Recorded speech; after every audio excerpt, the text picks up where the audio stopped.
vida da mulher, ela muda completamente depois da chegada de um filho. Os nossos planos mudam, os nossos sonhos... A gente não para de sonhar, mas às vezes precisa adiar, a rotina muda, o casamento muda. Eu acredito que não tem nada que não mude na chegada de um filho, pelo menos nos primeiros anos, onde eles são completamente dependentes de nós. A nossa mente muda, o corpo muda, tudo muda. O que você diria para essa mãe que está assistindo aqui agora o café, que muitas vezes encara a maternidade, ou essa primeira parte, como um peso, se de fato é um peso ou não, ou depende muito? Quais são os conselhos que você daria, assim? Viva um dia de cada vez, porque cada dia é uma surpresa. Então você não pode ficar vivendo o hoje pensando em quando o bebê vai ter 5 anos, como que vai ser quando for pra escola. Não, quando for pra escola aí você vive o dia da escola, vive cada dia. Os primeiros dias, eu achei que os primeiros dias de RN eram difíceis. E não, pra mim agora se tornaram os mais fáceis. Porque RN ele só dormia, né? Não tinha hoje toda essa demanda que eu tenho com eles. É 24 horas o olho neles, você não pode pensar ali que senão já cai de cabeça, alguma coisa assim do tipo. Mas o conselho que eu dou é viva um dia de cada vez. Seja leve, porque, de fato, a maternidade, ela já carrega consigo muitas coisas que são pesadas. Não é fácil, muitas vezes, perder noites de sono. O nosso corpo muda. Por exemplo, 365 dias, uma mulher ainda está tendo impacto no seu corpo físico. Vai mudar depois de 2 anos aí. Então, por exemplo, eu ainda estou vulnerável no meu corpo físico. Por isso que o que eu trouxe na minha mente é, Eliane, viva um dia de cada vez. A palavra de Deus diz assim, ó, basta cada dia o seu próprio mal. A gente não pode focar no dia de amanhã, porque senão a gente vive ansiosa, a gente vive preocupada. Então viva o hoje, faça o que você pode fazer hoje, da maneira que você consegue, do jeito que você consegue, pra não enlouquecer. Então um dos conselhos que eu dou nesse 1 ano aí, sendo mãe, é exatamente isso. Viva um dia de cada vez. E agora uma realidade que muitas mulheres vivem, e que muitas mulheres, inclusive dentro do nosso contexto, nós já presenciamos casos assim. Graças a Deus não é o seu caso. Mas eu gostaria de te dizer, de pedir que você direcione também alguma frase, alguma coisa, ou algum conselho, não sei, para mães solteiras. Nossa. Mulheres que têm filhos e muitas vezes têm que criá-los sozinhas, tendo que ser provedora e ao mesmo tempo a cuidadora da criança. Eu digo isso porque eu entendo que boa parte da sua audiência também deve passar por esse tipo de situação. E aí, qual conselho a palavra de Deus tem para mães solteiras? Me pego pensando agora, nesse momento, como é para uma mãe, para uma mulher que está criando seu filho sozinho, não tem um companheiro, não tem um auxílio ali. Eu acredito que é uma sobrecarga emocional, física, até mesmo espiritual. Uma mulher que está sozinha criando seus filhos, ela precisa se apegar ainda mais em Deus. A palavra de Deus, ela diz que pode uma mãe se esquecer de um filho quando ainda amamenta. Pode uma mãe se esquecer do filho? Pode. Hoje a gente vê mulheres jogando filhos dentro da lixeira. Mas assim, ó, que Deus jamais se esquecerá. Antes de você ser mãe, você é filha. Então mesmo que você tenha carregado alguns fardos, algumas sobrecargas sozinha, eu quero que você se lembre hoje que você é filha. Alguém pode se esquecer de você, um pai pode abandonar o seu filho, mas Deus, ele nunca se esquece, ele nunca abandona. Então, em meio às lutas do dia a dia, em meio às preocupações de como você vai fazer, como você vai criar, como você vai prover, porque você também teve que se tornar provedora. E é muito mais difícil quando nós estamos sozinhos. Porque você não tem quem te ajude, quem carregue o peso junto com você, mas eu quero te lembrar que Deus, ele não se esquece. Deus, ele não abandona. Então, eu acredito que para uma mulher solteira, o melhor conselho, nesse exato momento, talvez com certeza tenha mais, mas dentro da palavra de Deus é, se apegue no seu pai. Se apegue no seu Senhor. Este homem pode ter te abandonado, pode ter te deixado com os filhos, ou você optou ser uma mãe solo. Então se apegue no Senhor, porque Ele será o seu refúgio no momento da angústia. Ele será a sua provisão quando tiver a escassez. E é Ele que estará com você quando você se sentir só. Pode uma mãe se esquecer de um filho, mas Deus, ele nunca esquece. Então antes de ser mãe, você é filha. E Deus te vê. Um detalhe curioso sobre esse assunto é que muitas vezes a gente não se atenta para isso, mas porque eu me lembro muito bem de que quando eu fui fazer o registro em cartório lá do nascimento do Benjamin, na hora de preencher os campos dos nomes dos pais, o nome do pai, ele é um opcional. Ele não é um obrigatório, ele é um opcional. Então, assim, infelizmente, a sociedade acabou aceitando de maneira, assim, à medida que o tempo foi passando, a sociedade foi aceitando meio que passivamente ali, até chegar ao ponto de que o pai, para a sociedade lá fora, perdeu a relevância na família. E é um fato curioso porque... E aí outro fato curioso.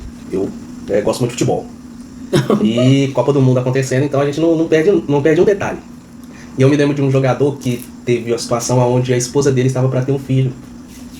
E aí ele pediu para poder deixar a concentração da seleção dele para ir até viajar até o local lá do nascimento do filho dele.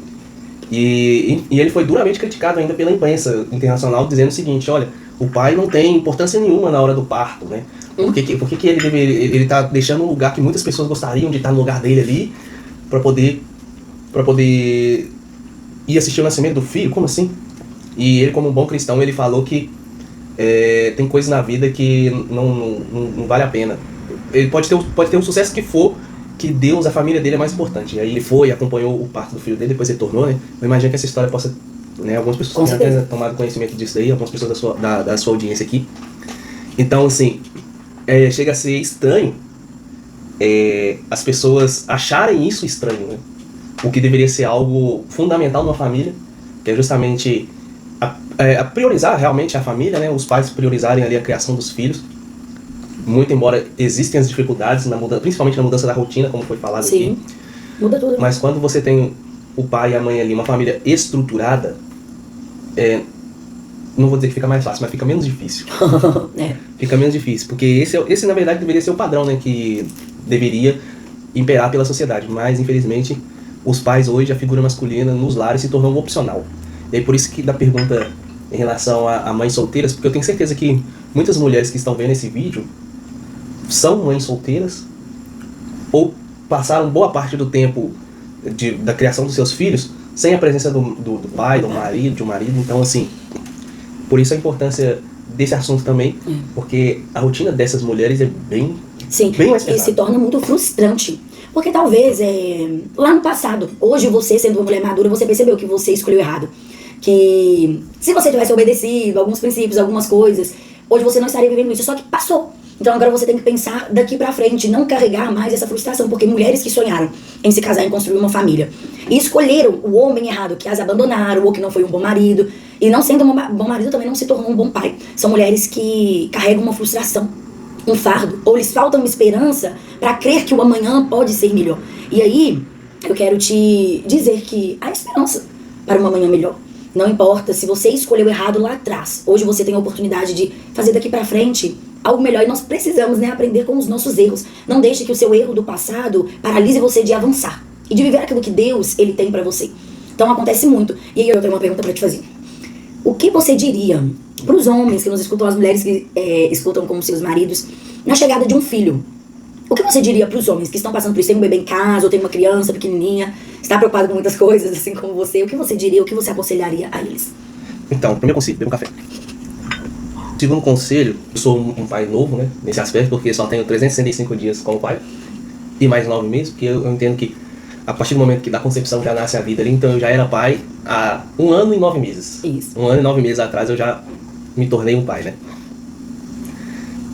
Eu sei que a maior preocupação do homem é justamente o que você acabou de dizer, né? Como que vai prover agora, porque antes tinha só a esposa para sustentar, e muitos homens acabam deixando de fazer algo por eles, né, algo que gostaria de fazer pela família, infelizmente, né, questões externas também influenciam, né, como a situação do país.